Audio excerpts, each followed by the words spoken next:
বিসমিল্লাহির রহমানির রহিম। আমি মরহুমা বেগম খালেদা জিয়ার বড় সন্তান তারেক রহমান।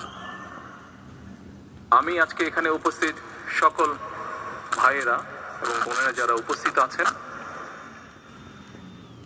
মরহুমা বেগম খালেদা জিয়া জীবিত থাকাকালীন অবস্থায় যদি আপনাদের কারো কাছ থেকে কোনো ঋণ নিয়ে থাকেন, দয়া করে আমার সাথে যোগাযোগ করবেন, আমি সেটি পরিশোধের ব্যবস্থা করব ইনশাআল্লাহ।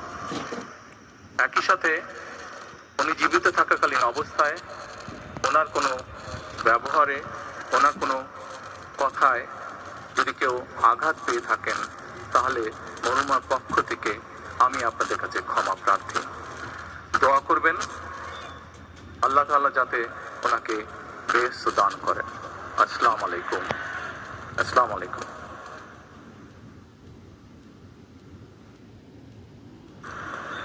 দেশনেত্রী বেগম খালেদা জিয়াকে